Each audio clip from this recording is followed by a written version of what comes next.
9 सालों से दोनों के प्रेम संबंध चल रहे थे, एक दूसरे के साथ घूमते थे, बर्थडे मनाना, वैलेंटाइंस डे मनाना और जिंदगी बड़ी बढ़िया चल रही थी। और 9 सालों के प्रेम संबंध के बाद दोनों की शादी होती है। शादी बड़ा ही धूमधाम से होती है, दोनों की खुशी का ठिकाना नहीं था।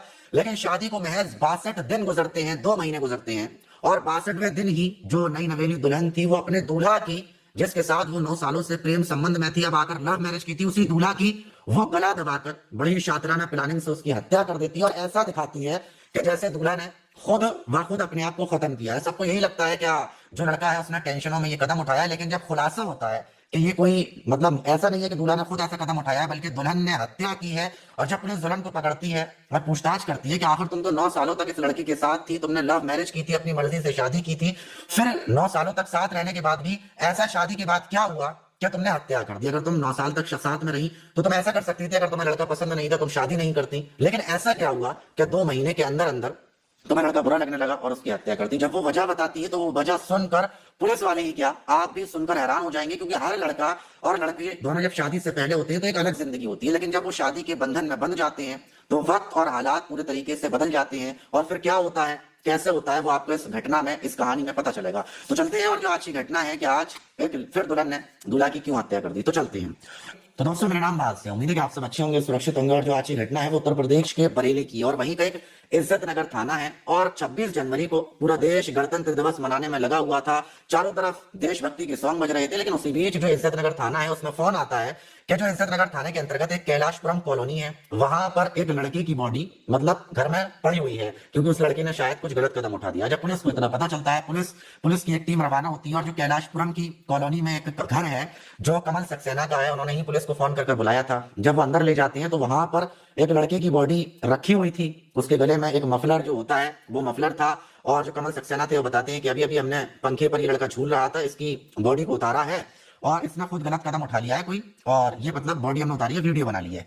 अब पुलिस को जब ये पता चलता है तो पुलिस देखती है कि जो लड़का था, जैसा मतलब जिसकी मौत हुई थी, उसका नाम जितेंद्र था, उसके पास ही एक लड़की बेहद ज्यादा रो रही थी, वो तड़प रही थी, कमर जो जितेंद्र था उसको उठा रही थी बार बार और बेहद ज्यादा रो रही थी। पुलिस पूछती है कि लड़की कौन है, तो बताते हैं लोग कि ये जितेंद्र की पत्नी है, और दोनों की शादी अभी 2 महीने पहले हुई थी, दोनों ने लव मैरिज की थी। लेकिन जितेंद्र पता नहीं किस टेंशन में था और उसने ये कदम उठा लिया, क्योंकि जो इसकी जो मतलब पत्नी है ज्योति, वो बाहर सब्जी लेने के लिए गई हुई थी। और जब वो सब्जी लेकर लौटी तो उसने देखा कि गेट अंदर से बंद है। उसने गेट मतलब ये लोग किराए पर रहती है यहाँ पर, और गेट बाहर से बजाया लेकिन अंदर से कोई रिस्पॉन्स नहीं आया। तब जाकर उसने वहां के लोगों को इकट्ठा किया और जो कमल सक्सेना है उनको बुलाया। फिर गेट को तोड़कर जब हम लोग अंदर आए तो जितेंद्र पंखे पर झूल रहे थे मफलर के जरिए, तो फिर उनको उतारा गया। और तब से ही ज्योति बराबर हो रही है, और कुछ ही देर में ज्योति के जो परिवार के लोग थे वो भी आ जाती हैं। सबको यही लगता है कि जितेंद्र के ऊपर बोझ आ गया था शादी के बाद, और शायद वो इसी टेंशन में उसने ये कदम उठा लिया। और दूसरी चीज, उसके परिवार के लोग भी खुश नहीं थे, तो हो सकता है इस वजह से उसने ऐसा कर लिया हो। पुलिस को ढेर सारे सवाल मतलब लग रहे थे। वहीं पुलिस बॉडी को उठाती है, पोस्टमार्टम के लिए भेज देती है। और ये जो है जितेंद्र के परिवार से कांटेक्ट किया जाता है, क्योंकि जितेंद्र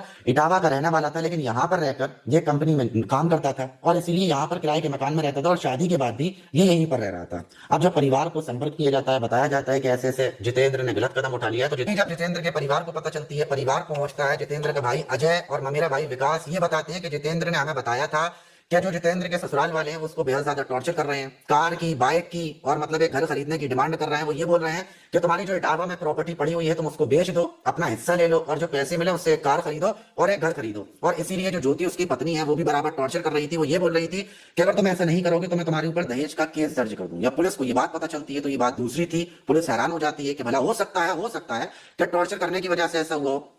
और जितेंद्र के परिवार के कहने पर पुलिस ब्लैकमेलिंग का और आरोप लगाते हुए और उकसाने का आरोप लगाते हुए जो ज्योति का परिवार था उसके ऊपर केस दर्ज कर लेती है। ज्योति के पिता कालीचरण, ज्योति की मां चमेली और भाई दीपक, इन लोगों के ऊपर पुलिस केस दर्ज कर लेती है और इनको हिरासत में ले लेती है। दूसरी तरफ पोस्टमार्टम होने के लिए गया हुआ था, और जैसे ही पोस्टमार्टम रिपोर्ट आती है तो उसमें पता चलता है कि ये कोई जो जितेंद्र था उसके गलत कदम उठाने की वजह से जितेंद्र की मौत नहीं हुई, बल्कि जितेंद्र की हत्या करने के बाद उसको पंखे पर झुलाया गया है। मतलब ऐसा नहीं है कि मतलब उसने खुद ऐसा कदम उठाया था, पहले उसकी गला दबाकर हत्या की गई है, फिर उसके बाद मतलब उसको टांगा गया है कि ऐसा लगे कि जितेंद्र ने ही कदम खुद उठाया था। पुलिस समझ जाती है कि कत्ल का मामला है।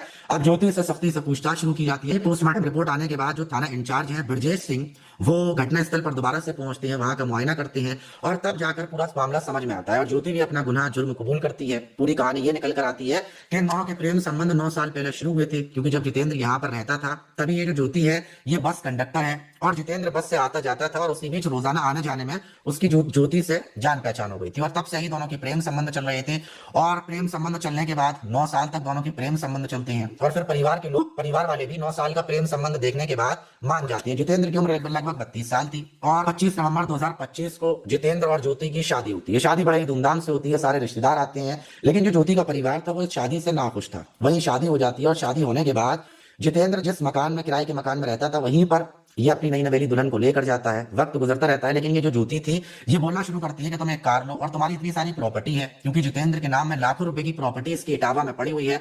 और ज्योति इससे बराबर बोल रही थी क्या तुम उस जगह को बेचकर यहीं पर बरेली में एक मकान ले लो, हम मकान में रहेंगे और एक कार ले लो, कार में घूमा करेंगे और वो कार मेरे नाम में करना।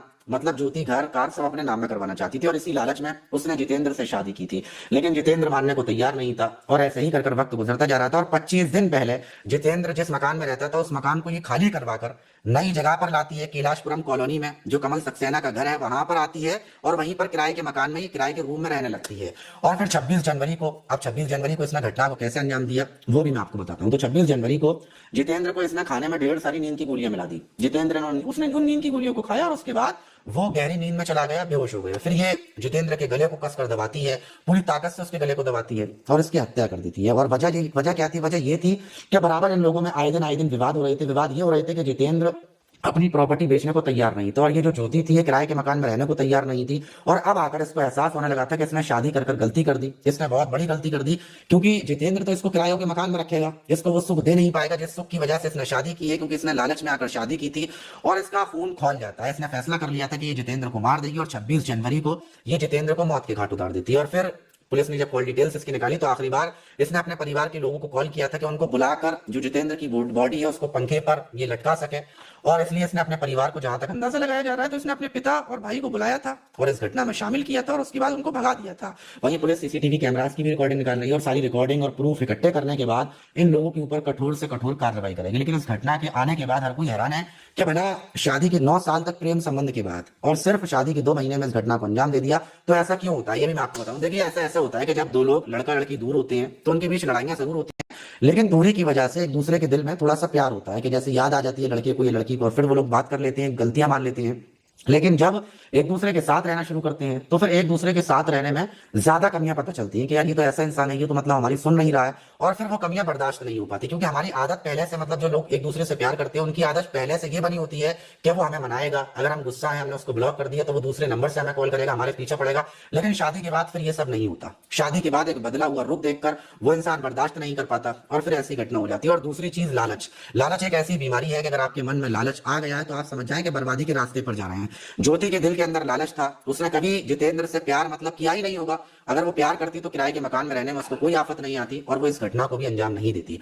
आप इस घटना पर क्या बोलना चाहिए कमेंट बॉक्स में जरूर बताइएगा। मिलते हैं किसी और वीडियो में, जब तक के लिए अपना ख्याल रखें, सुरक्षित रहें, सावधान रहें।